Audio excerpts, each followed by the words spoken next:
जनसंख्या नियंत्रण के नाम पर बेशर्म बयान। लड़की जो है कहती है कि ठीक है रात में करो, लेकिन अपना जो बीजेपी ने बयान को महिलाओं के सम्मान से जोड़ा। वो आपकी इज्जत बचा सकते हैं, वो आपका सम्मान कर सकते हैं, सम्मान कर सकते हैं। नीतीश की गंदी बात को सही ठहरा रही जेडीयू। मुख्यमंत्री जी ने कहा इसमें कौन विवाद है?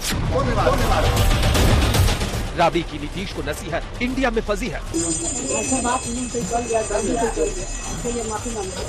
वल्गर तरीके से उन्होंने जिस तरीके से उसको डिस्क्राइब किया है अपने एक्शन से, अपने अल्फाज से, ये बिल्कुल ही सही नहीं है, बिल्कुल ही सही नहीं है। आपत्तिजनक बयान के बाद क्या काफी है माफी? मैं अपनी निंदा करता हूं, मैं दुख प्रकट करता हूं।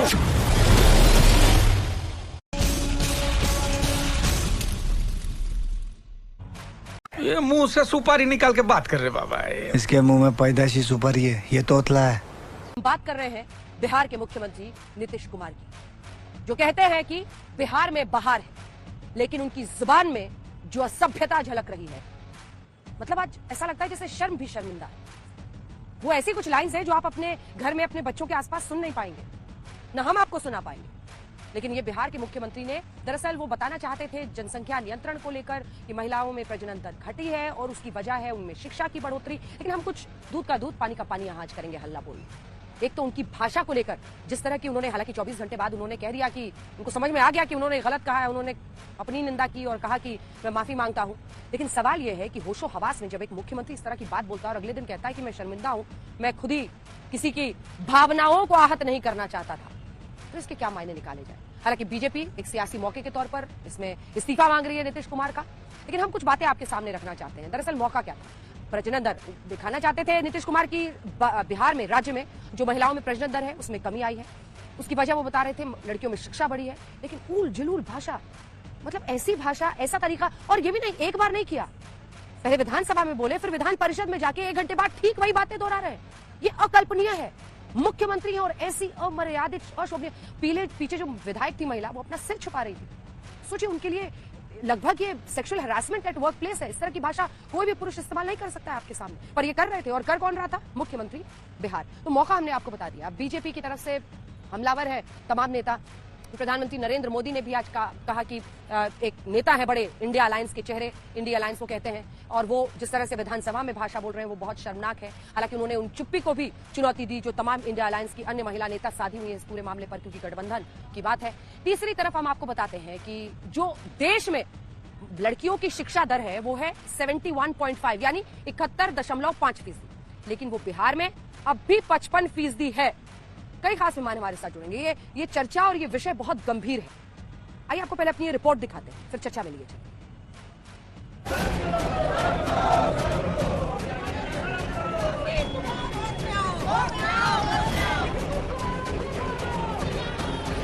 मैं इसके लिए दुख प्रकट कर रहा हूं।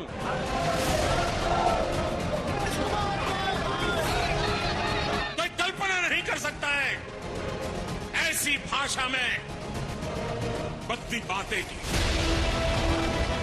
बिहार के मुख्यमंत्री नीतीश कुमार का अपने सियासी कार्यकाल में सबसे कठिन समय से सामना हो रहा है, इसलिए वो खुद पर शर्म कर रहे हैं।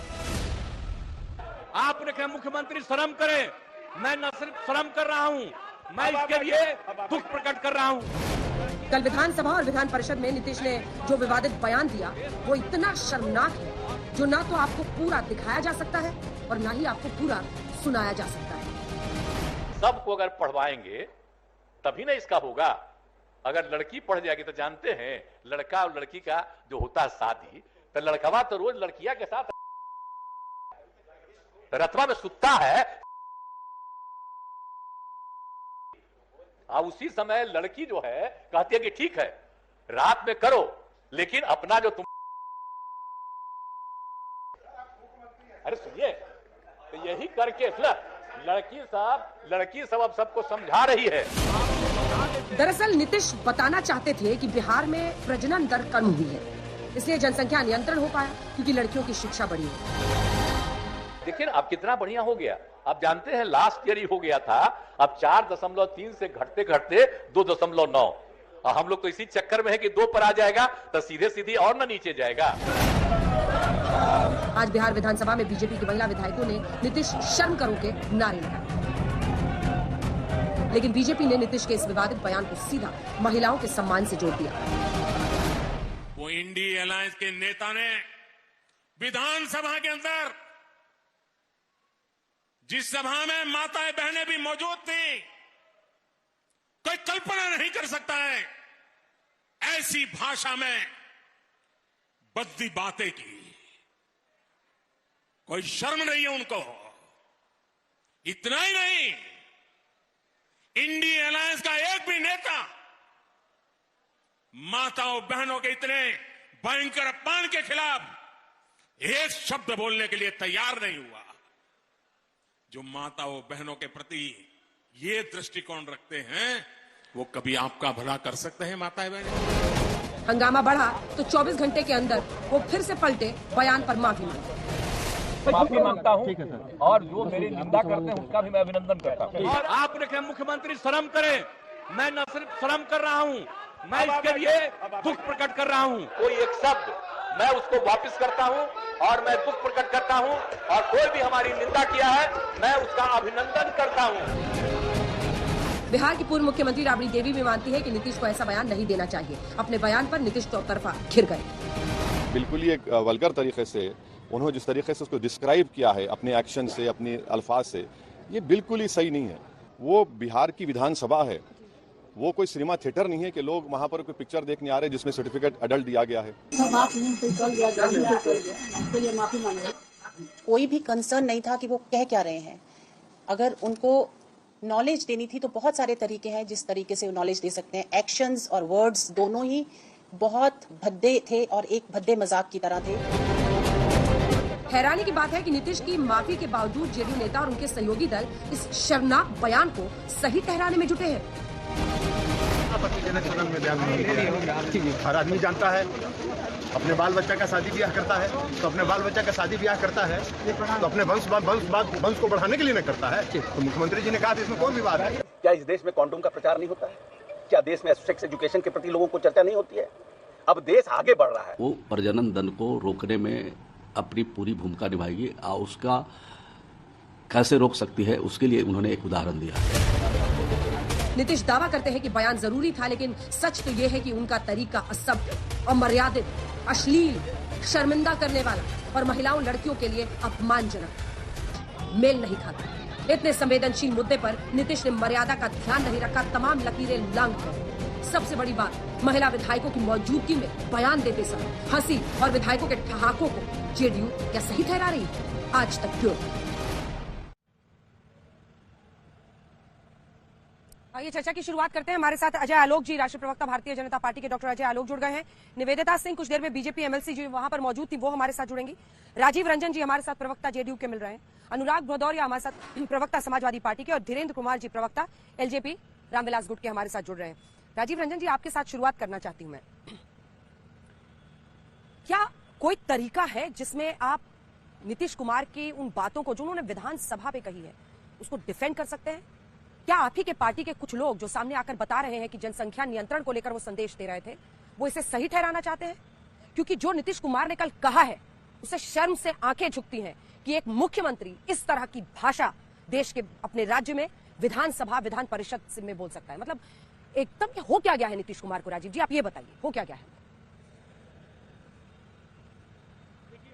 एक बेहद संवेदनशील मसला है, देश की आधी आबादी का सवाल है।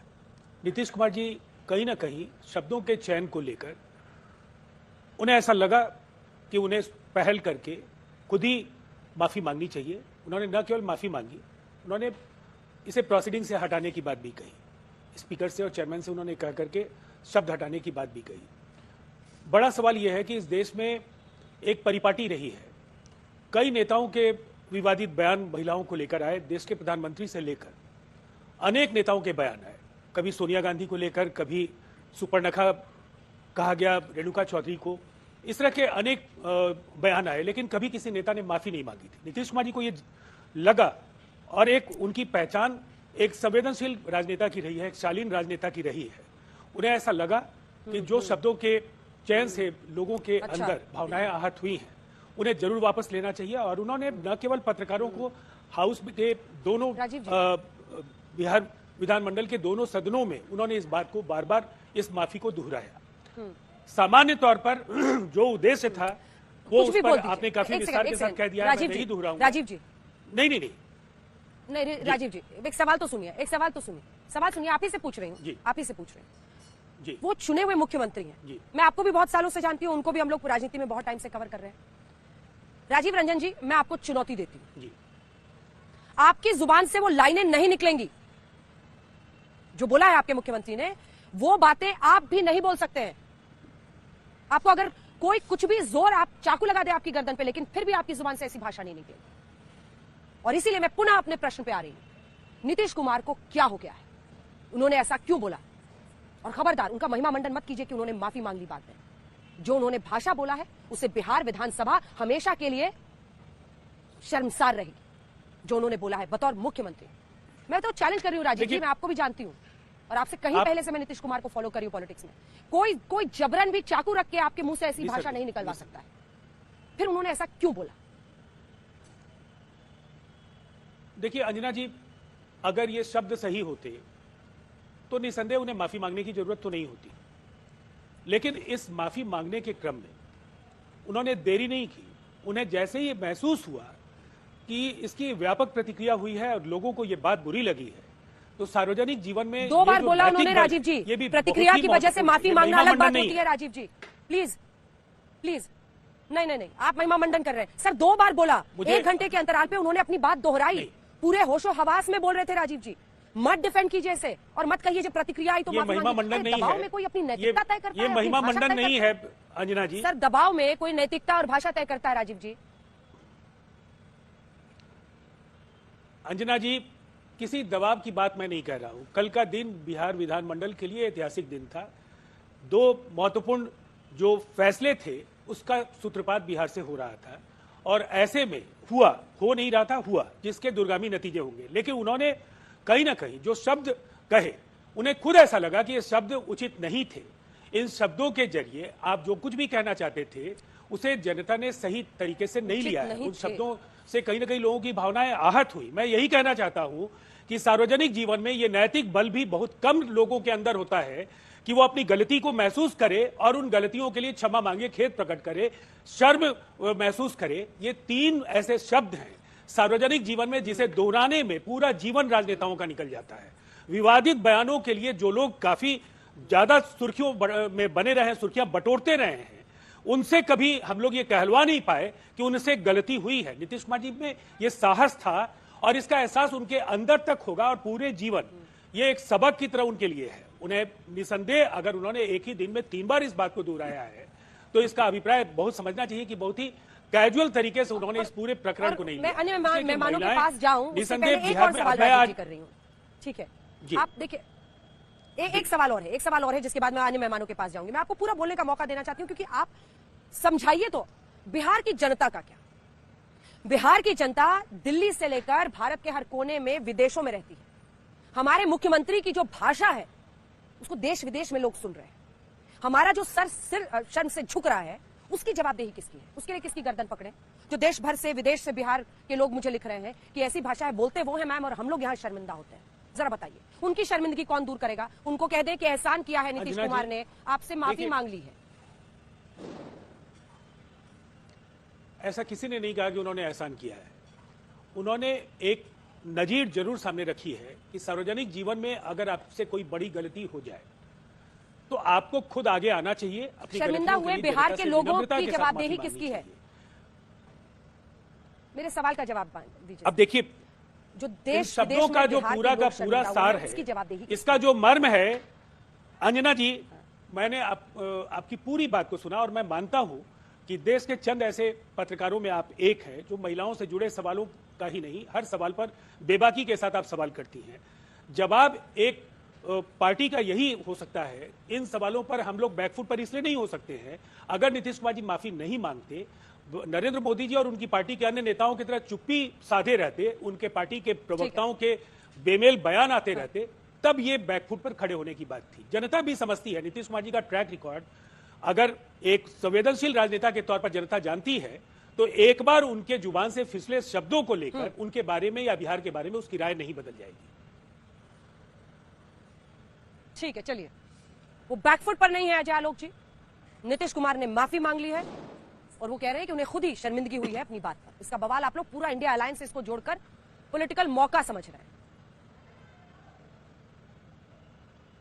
अंजना जी, अभी आपके पैनल पे अनुराग जी को छोड़कर हम सब लोग यहाँ बिहारी हैं।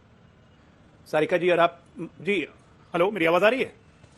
हेलो, हाँ हाँ बोलिए। मैं कह रहा हूँ कि इस पैनल पे भी अनुराग जी को छोड़ के हम लोग सबको यहाँ बिहार के ही बिलोंग करते हैं। आप और सारिका जी महिला भी हैं। आज 13.5 करोड़ बिहारियों का सर शर्म से फिर से झुका है। दूसरी बार आजादी के बाद से पहली बार झुका था जब चारा चोर हर बिहारी को चारा चोर कहना शुरू किया था पूरे देश भर में, और हर बिहारी का सर शर्म से झुकता था। और कल से लेके आज तक जिस तरह आपको खबर आ रही है उस तरह बिहारी करके फिर हमारा मजाक उड़ाया जा रहा है, कैसा मुख्यमंत्री है हमारे।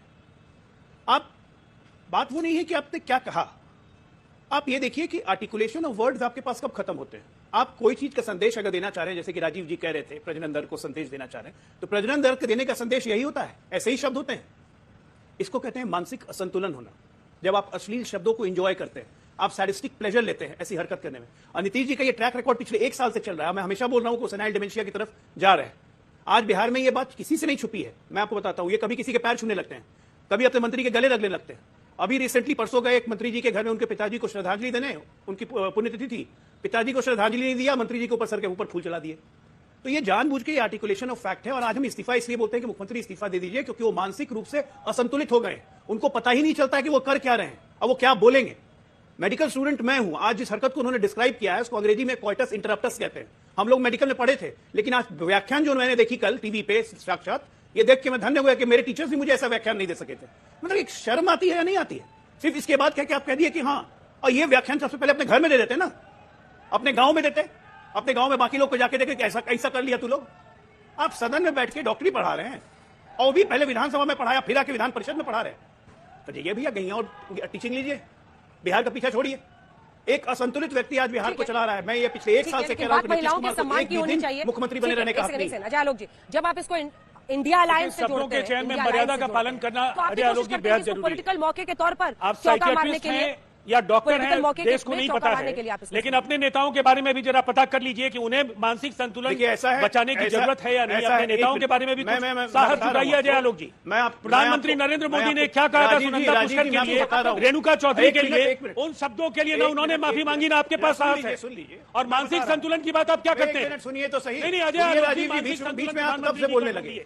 बीच में कब से बोलने लगे? और एग्रेसिव हो रहे बिना मतलब अपने नेता की गलती पे वो माफी मांग रहे हैं। राजीव जी आपने अपनी बात बोली, राजीव जी आपने बोल लिया, ठीक है। वो पीएम के बयान पर जवाब मांग रहे हैं, दीजिए अजय आलोक। उनको गाली देने का कोई अधिकार नहीं हो सकता है। आपको मैं तो रोक रही हूँ क्योंकि निवेदिता जी इस वक्त हमारे साथ जुड़ गई हैं। उसके बाद से अनुराग भदौरिया जी मैं आपके पास आऊंगी। निवेदिता जी, आप तो उस वक्त मौजूद थी। मतलब मैं तो समझ नहीं पा रही हूँ, अकल्पनीय है ये मेरे लिए कि नीतीश कुमार ने इस तरह की, मतलब जिसने भी हम लोग टीवी पे सुना नहीं पा रहे हैं, इतने बीप लगाना पड़ रहे हैं। जी निवेदिता जी, क्या हुआ जरा एक बार बताइए। अगर मतलब सवाल ये जी, कल जो वाकया हुआ बहुत खराब रहा होगा आप लोगों के लिए। मैं चश्मदीद गवाह हूँ और नहीं, मैं आपको वो क्षण बयान नहीं कर सकती हूँ। और कुछ लोग हैं जो जब किसी महिला का दर्द छलकता है तो उसको व्यंग्यात्मक विषय में टिप्पणी करते हैं। तो मैं तो पूछना चाहूंगी, वो टीका टिप्पणी करने के पहले क्या उनके घर में माँ बहनें नहीं बैठी हुई हैं क्या? कल जब मैं सदन में थी, बहुत ही अच्छा जातीय गणना पर भारतीय जनता पार्टी के समर्थन में विवाद चल रहा था। वाद विवाद पे चर्चा हो रही थी और लंच ब्रेक के समय में ये जानकारी हम लोग को मिली कि माननीय मुख्यमंत्री जी ने विधानसभा में ऐसी टिप्पणी की है। जो हमारे सदन के सदस्य थे, चूंकि विधान परिषद में भारतीय जनता पार्टी की ओर से मैं अकेली महिला हूं, तो जब पुरुष वर्ग ये कानाफूसी कर रहे थे और लॉबी में हमारी चर्चा हो रही थी, तो वो लोग मेरे सामने वो विषय को नहीं बता पा रहे थे। तो आप समझ सकती हैं कि वो क्या सब्जेक्ट होगा जो लोग मुझसे शेयर नहीं करना चाह रहे थे। लेकिन दुर्भाग्य से वो क्लिप मेरे पास मोबाइल में आ चुका था। तो मैंने कहा कि भाई आप जो नहीं बोल रहे हैं वो मुझे जानकारी है, आप बताइए क्या विषय था। तब लोगों ने उसकी चर्चा की, लेकिन कहीं से हम लोगों को ये अंदेशा और अंदाजा नहीं था कि जो बात उन्होंने विधानसभा में कही है, एक बार पुनः वो विधान परिषद में आकर रिपीट करेंगे। ये बहुत ही बड़ा दुर्भाग्यपूर्ण दिन था। और कल संसदीय सदन में का दिन वो जो है ब्लैक डे के रूप में जाना जाएगा। माननीय मुख्यमंत्री, जिसको हम लोगों ने 17 वर्ष मुख्यमंत्री होते हुए साथ दिया और मुख्यमंत्री बनाकर बिठाने का काम किया, कभी मुख्यमंत्री के मुंह से इस तरह की अशोभनीय भाषा नहीं निकली थी। मैं आपके चैनल के माध्यम से कहना चाहूंगी कि संगत से गुण होत है और संगत से गुण जात। जिस नन मैट्रिक और नन इंटर के विद्यार्थी के साथ वो आज सरकार चला रहे हैं, इसी का प्रभाव है जो मुख्यमंत्री आज अपना आपा खो रहे हैं, अपने मानसिक संतुलन को खो दिए हैं। और इस तरह की अभद्र टिप्पणी सदन में महिलाओं के विषय में उन्होंने किया, वो कहीं से भी शोभनीय नहीं है और पूरा देश देख रहा है मुख्यमंत्री जी को। ठीक है निवेदिता जी, ठीक है निवेदिता जी, कोई छोटे से बच्चे तो है नहीं नीतीश कुमार कि किसी के प्रभाव में आकर इस तरह की भाषा बोलेंगे, क्योंकि कोई व्यक्ति एक ही बात 2 बार बोले, वो भी इतना अशोभनीय, इतना अश्लील, मतलब अंग्रेजी में एक शब्द है पर्वर्ट, जिस तरह की भाषा उन्होंने इस्तेमाल की है, इतनी अश्लील, फूहड़, निर्लज्ज हंसी के साथ, मतलब ऐसी भाषा। ये सिर्फ औरतों की बात नहीं है कि औरतें वहां पर थी, हम अपने बच्चों के सामने नहीं ले सकते, ना बेटा ना बेटी, किसी के सामने नहीं। कोई भी सभ्य समाज में इस तरह की भाषा नहीं बोल सकता, और ये तो विधानसभा विधान परिषद में मुख्यमंत्री के मुंह से निकली हुई बात है। मेरा प्रश्न आपसे ये है, नहीं मेरा प्रश्न आपसे ये है कि आप लोग अब करेंगे क्या, क्योंकि इस देश में आपने खुद ही कहा कि वहां पर जो लोग मौजूद थे वो भी अट्टहास उड़ा रहे थे। इस तरह की भाषा, विधानसभा आपका वर्क प्लेस है, आपके कामकाज की जगह है, वहां पर आपके सामने इस तरह की भाषा का इस्तेमाल गैर कानूनी है। आप लोग क्या करने वाली हैं? आप लोग क्या सिर्फ सियासी तौर पर बयानबाजी करके रुक जाएंगे या इसके खिलाफ एक्शन लेंगे? आप लोग क्या करने वाली हैं, मुझे ये बताइए। यहाँ जदयू के प्रवक्ता जी जुड़े हुए हैं। नहीं, हम लोग इसको छोड़ेंगे नहीं। वो विषय नहीं है कि विरोधी कहते रहे, सत्तारूढ़ दल कहते रहे कि बीजेपी पचा नहीं पा रही है जातीय गणना, ये उनका अपना कवर अप है, ये उनका सब्जेक्ट है। लेकिन महिलाओं के सम्मान का विषय जो कि कभी इग्नोर नहीं किया जा सकता है। मैं आपको बताना चाहूंगी कि संसदीय कार्य क्षेत्र में एक वर्ड होता है संसदीय भाषा। जो संसदीय भाषा का कल मुख्यमंत्री जी ने कहीं से ध्यान नहीं रखा। और मैं आपको बता दूं, जब उन्होंने इस वक्तव्य को शुरू किया तो हमारे प्रदेश अध्यक्ष जी हाथ जोड़कर, कर जोड़कर उन्होंने कहा कि माननीय मुख्यमंत्री जी, आप हमारे अभिभावक हैं। आपके मेरा सवाल सुनिए आप। निवेदिता जी, एक बार आवाज नीचे कीजिए। निवेदिता जी, मैं आपसे कुछ और कह रही हूँ, मेरी बात को समझिए। आपके ये अभिभावक है, वो अभिभावक है नहीं, आप खुद एक सशक्त महिला है। अगर आप एमएलसी बन के वहां पहुंची हैं विधान परिषद में, या कोई एमएलए बन के महिला पहुंची है विधानसभा में, वो एक सशक्त औरत है। आप लाखों लोगों की आवाज है। आप लोग क्या करेंगे? ये प्रेसिडेंस बहुत खराब सेट होगा। हम लोग कल्पना नहीं कर सकते कि हमारे वर्क प्लेस में इस तरह की भाषा कोई हमारे सामने इस्तेमाल करे। क्या है तरीका? अगर विधानसभा, विधान परिषद में कोई पुरुष इस तरह की भाषा का इस्तेमाल करता है तो कानूनन क्या किया जा सकता है? आप लोगों ने कानूनन क्या कदम उठाया, मुझे ये बताइए। अभी हम लोगों ने वुमेन काउंसिल में अपनी कंप्लेंट दर्ज की है राष्ट्रीय महिला आयोग को। रेखा जी के पास हम लोगों ने बात की और सारी महिला के सिग्नेचर के माध्यम से ये कंप्लेंट दर्ज किया जाएगा और मुख्यमंत्री पर आरोप तय किया जाएगा। मुख्यमंत्री जी ने इस शब्द का प्रयोग क्यों किया और इस तरह की बातें क्यों रखी, और पूरे बिहार में ऐसे मुख्यमंत्री जो कि अपनी याददाश्त भूल चुके हैं, उनको याद नहीं रहता है, पूरे बिहार में महिलाओं के साथ घूम घूम कर इस विषय का अलग जाए कि बिहार का मुखिया आपके विषय में क्या सोचता है। इस बात को ऐसे ही हम जाया नहीं करने देंगे। अगर मुख्यमंत्री जी आज माफी मांग रहे हैं तो माफी, अगर कल उन्होंने गलती की ही नहीं तो आज माफी किस विषय का मुख्यमंत्री जी ने मांगा? ठीक, अनुराग भदौरिया जी, आपके पास आते हुए 2 सवाल हैं आपसे। क्या आपने वो पूरी बात जो उन्होंने कही है सुनी है? क्या आज आपको यहां पर बैठ के सीधा नहीं कहना चाहिए नीतीश कुमार को कि नीतीश कुमार, आपकी तरह की भाषा किसी नेता ने, मैं कोट कर रही हूं, किसी नेता ने पूरे विश्व में विधानसभा या जो हाउस ऑफ रिप्रेजेंटेटिव्स होता है वहां पर इस तरह की भाषा नहीं बोली होगी। इतनी, मतलब जिसको कहते हैं अंग्रेजी में क्रूड, पर्वर्ट, अश्लील, असभ्य, शर्मनाक, और उसके बाद निर्लज्ज हंसी, फूहड़ तरीका। अनुराग जी, इंडिया अलायंस की बाकी महिला नेता इस पर क्यों चुप है? 2 सवाल। देखिए, मैं एक बात पहले आपके सवाल का जवाब दूंगा, उसके पहले मैं बोल दूं कि भारतीय जनता पार्टी के प्रवक्ता ने जो ये कहा कि 3 बिहारी हैं, 1 बिहार का नहीं है, तो मेरा उनसे हाथ जोड़ के निवेदन है, हम सब हिंदुस्तानी हैं। कम से कम ये तो बांट मत किया करो कि महिला बिहार की है तो उत्तर प्रदेश की है तो मणिपुर और पश्चिम बंगाल में क्यों बांटते हो? हम सब हिंदुस्तानी हो, गर्व से कहो हिंदुस्तानी। इसको बांटने की कोशिश मत करो। कोई संवेदनशील मामले पर जब हम लोग बहस करने बैठते हैं तो आप देश में भी वहां भी डिवाइड एंड रूल करना चाहते हैं क्या? इसलिए मैं अब अपनी बात का जवाब दे रहा हूँ। सवाल ये नहीं है, सवाल ये है कि जिस व्यक्ति ने, माननीय मुख्यमंत्री जी ने जो बात कही है, वो खुद ही जब ये कह रहे हैं कि मेरी जो निंदा कर रहा है उसका मैं अभिनंदन करता हूं, खुद ही कह रहे हैं कि मैं शर्मिंदा हूं, खुद ही कह रहे हैं कि मुख्यमंत्री होते हुए मेरे मुंह से जो शब्द निकले उसके लिए मैं शर्मिंदा हूं। जब वो खुद ही सारी बातें कह रहे हैं तो आप बताइए अब क्या बचता है? जब वो माननीय हमारे पूर्व मुख्यमंत्री राबड़ी देवी जी ने भी यही कहा, और माननीय मुख्यमंत्री खुद कह रहे हैं, नीतीश कुमार जी खुद कह रहे हैं कि मैं शर्मिंदा हूं, खुद कह रहे हैं जो मेरी निंदा कर रहा है उनका मैं अभिनंदन करता हूं। तो फिर बचता कहां है कुछ? जब वो खुद अपनी निंदा करने पे उतारू हैं और निंदा करने का अभिनंदन कर रहे हैं, तो मुझे लगता है कि ये फिर बात उनके बीच, उन्होंने जब इस बात को एक्सेप्ट ही कर लिया, उसको मान लिया, तो मुझे लगता है कि फिर ये बात अब उन्हीं को समझ में ज्यादा आएगी। एक बात। दूसरी बात, जहां तक ये जो परंपरा है, मैं किसी की बचाव नहीं करना चाहता इसमें, ना किसी की तारीफ करना चाहता हूं, लेकिन आप ये देखिए ना, आखिर महिलाओं ने बोला है, बार बार बोला है, और जो फुहड़ता अश्लीलता उनकी बातों से टपकी है, वो सोचने पर मजबूर करता है कि एक वक्त पर जो महिला वोटर वहां पर बढ़ चढ़कर नीतीश कुमार को पसंद करके वोट करती थी, क्योंकि उन्होंने काम भी किया था, न सिर्फ साइकिल दी थी बल्कि पंचायत में सबसे पहले आरक्षण करने का काम किया था। लेकिन जो पतन हुआ है उनका, ये समझ से परे है। हमारे साथ धीरेन्द्र कुमार जी भी जुड़े हुए हैं, इसके बाद निवेदिता जी अन्य मेहमानों के पास मैं लौटूंगी। धीरेन्द्र कुमार जी, सवाल देखिए, उनकी तरफ से यही कहा जा रहा है कि महिलाओं के खिलाफ बयान अन्य पार्टियों के नेता भी देते हैं, तमाम नेता देते हैं, लेकिन बोल लीजिए अनुराग जी, बोल लीजिए, कवर फायर मत दीजिएगा, मैं बता रही हूँ आपको, आप में हिम्मत नहीं है कि वो वीडियो आप सुन सके विदाउट कोई कवर फायर। अरे मेरी हिम्मत, मैं कह रहा हूं कि जिन्होंने, एक मिनट सुनिए तो, मैं कह रहा हूं जो कह रहे हो वो खुद शर्मिंदगी महसूस करें, आप कह रहे हो कवर फायर दे रहे हो। मैं किस बात की कवर फायर दे रहा हूं? जिन्होंने मुख्यमंत्री बोल रहे हैं, मुख्यमंत्री जी खुद बोल रहे हैं इस बात को कि मैं शर्मिंदा हूं और मैं अभिनंदन करता हूं जो मेरी निंदा करता है। मैं दूसरी बात कहना चाहता था, मैं कह रहा हूं कि राजनीति में लगातार ये जो महिलाओं के प्रति ये जो बातें लगातार उठ के आती हैं, कभी यहाँ पार्लियामेंट के अंदर में भी हुई है, पार्लियामेंट के बाहर भी हुई है, तो ये जो लगातार बातें हो रही है, अगर इस पे आप बनिए ना, आप सिलसिलेवाज देखेंगे, अरे अनुराग जी, आप बनिए आवाज, संस्कृति के लिए ठीक नहीं है। आप बहुत अच्छा, अरे सुनिए, आपको बहुत अच्छा मौका मिला है, आप बनिए ना की आवाज। वो जो विधानसभा में मौजूद थी, वो जो विधान परिषद में मौजूद थी, और छेड़िया आंदोलन नीतीश कुमार के खिलाफ, किस तरह की भाषा उन्होंने क्यों कही? आप छोड़िए छेड़िया आंदोलन, शर्मिंदगी कुछ भी बोल दो और फिर अगले दिन शर्मिंदगी बोल दो। मैं आपको चैलेंज करती हूँ, बाद में शर्मिंदगी कर देने से सब खत्म हो जाता है क्या? अरे मेरी बात तो सुन लीजिए, मेरी बात तो नहीं सुनेंगे। मैं कह रहा हूं कि लगातार जिस तरह से महिलाओं के प्रति जो लास्ट 7-8 सालों में जो बोला गया है, सभी के ऊपर कार्रवाई कर दीजिए। मैं तो आपके साथ सहमत हूं। जो लगातार इस तरह की बातें होती आ रही हैं, लगातार, क्या मणिपुर में इस तरह की बातें नहीं हुई? मैं कोई कवर फायर नहीं दे रहा हूं, क्या नहीं हुई? मैं तो अपने मुंह से भी नहीं बोल पाता कि मणिपुर में क्या हुआ। मैं हमेशा बोलता हूं अन्याय हुआ, मैं शब्दों में भी नहीं बोलता हूं कभी। मैं तो हमेशा बोलता हूं मणिपुर में जो अन्याय हुआ, महिला के प्रति ठीक नहीं है। धीरेन्द्र कुमार शब्दों में कभी नहीं बोलते। उनकी यही लाइन है कि मुख्यमंत्री ने खुद ही, रुक जाइए, अब हो गया अनुराग जी, कि हमने माफी मांग ली है, अब इसके बाद क्या करें? धीरेन्द्र जी।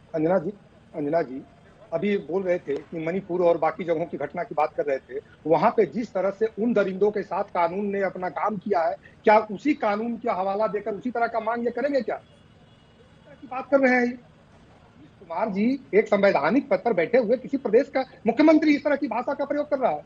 आज पूरा बिहार शर्मसार है, और ये कह रहे हैं कि आधी आबादी नहीं। मैं तो कहता हूँ कि मानव जाति शर्मसार है ना अंजना जी। हम लोग को पशु से अलग किया गया इसीलिए ना कि हम लोग संवेदनशील हैं। लेकिन निवेदिता जी आपके पास, राजीव जी आपके पास, और अजय आलोक जी, एक लाइन के लिए मैं आ रही हूँ। निवेदिता जी क्या कहेंगी आप सीधा नीतीश कुमार को? कैमरे में देख के बोलिए।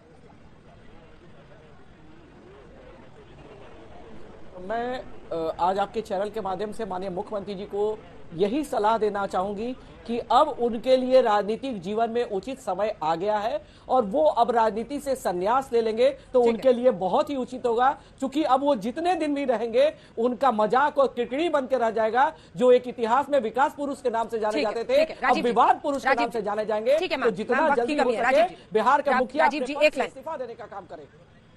ऐसी भाषा पर क्या मिट्टी डाला जा सकता है सिर्फ शर्मिंदगी जताकर? और नहीं, आपने चलिए वक्त हमें इतनी की इजाजत देता है, लेकिन इतना जरूर है कि इस तरह की असभ्य, जी एक ही पंक्ति में जल्दी से बोलिए।